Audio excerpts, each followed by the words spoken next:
India accounts for 3.7% of the global military spending, making it the third highest military spender in the world.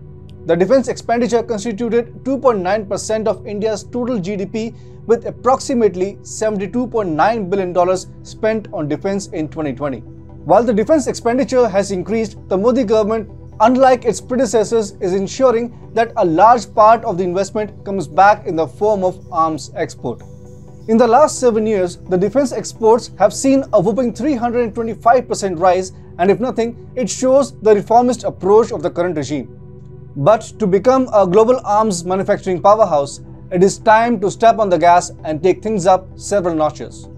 Hi and welcome, you're watching TFI English, the national socio-political analysis arm of the TFI Media Group. I'm your host Piyush, and in this video I will tell you how India can soon turn into an arms manufacturing powerhouse. Let's begin.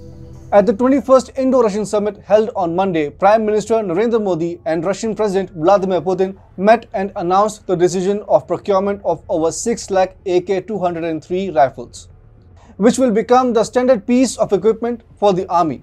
The manufacturing will take place in Amethi, Uttar Pradesh. The project will likely be implemented by a special purpose joint venture called Indo-Russian Rifles Private Limited and Munitions India Limited, alongside Rosobor Export and Kalashnikov of Russia. With this announcement, the Modi government has shown that it is serious about becoming a net exporter of arms after self-sustaining itself.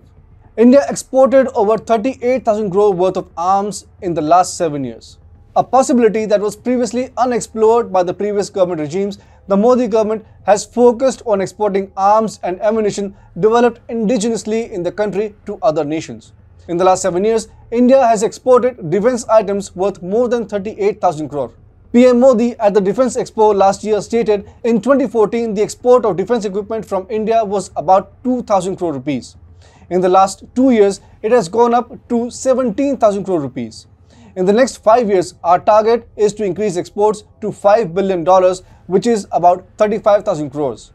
In October this year, PM Modi gave an update and remarked, our defense exports have increased by 325% in the last 5 years. It is our target that our companies not only establish expertise in their products but also become global brands. The Modi government has taken steps to bring about de-licensing, deregulation, export promotion and foreign investment liberalization.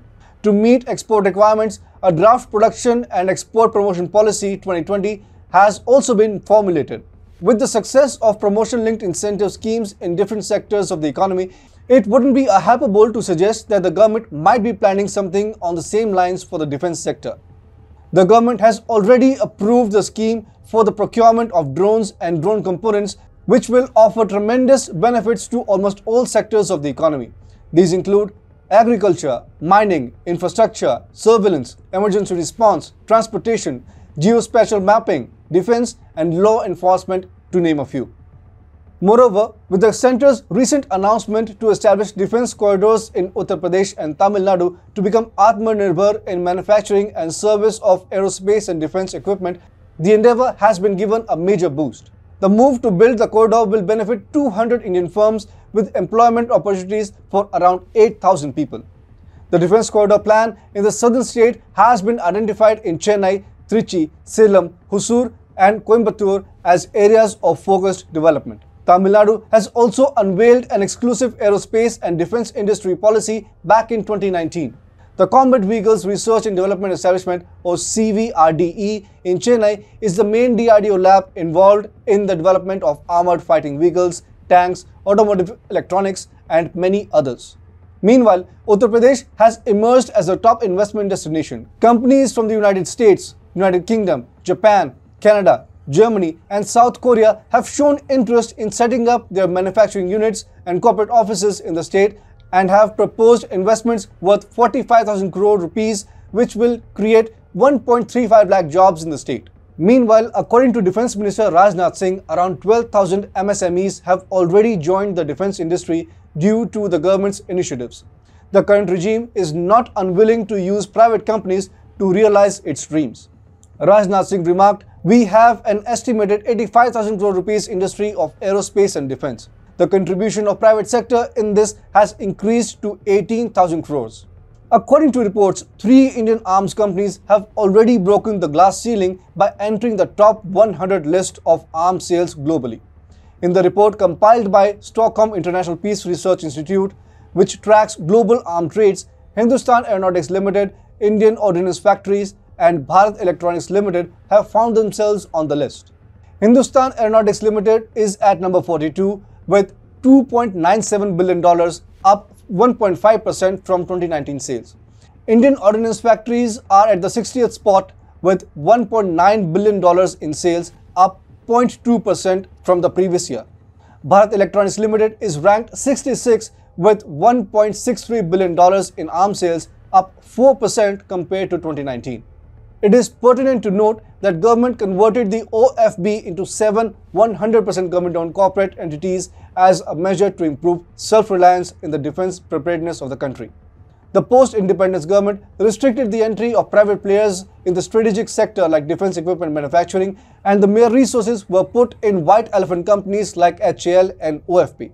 However, the government, with its restructuring plans, is slowly but steadily starting to utilize the capabilities of the aforementioned companies. As reported by TFI, the government is increasingly looking up to the private sector, which is reposing the faith by delivering the goods on time. In August, Indian government granted Indian auto giant Mahindra & Mahindra Limited and its subsidiary Mahindra Defence Systems Limited a contract worth 1,349.95 crore rupees for the manufacturing of integrated anti-submarine warfare defense suite for modern warships of the Indian Navy. Just like Mahindra & Mahindra, another private indigenous firm named Economic Explosives Limited reposed the faith shown by the government and delivered the first batch of India-made multi-mode hand grenades. The development of the grenade was made possible following the transfer of technology from the Terminal Ballistics Research Laboratory of Defense Research and Development Organization. The government is aggressively batting on the front foot, from reforming the procurement ecosystem to indigenizing and supporting MSMEs and startups to promote innovation and R&D. It is ticking all the boxes at the moment.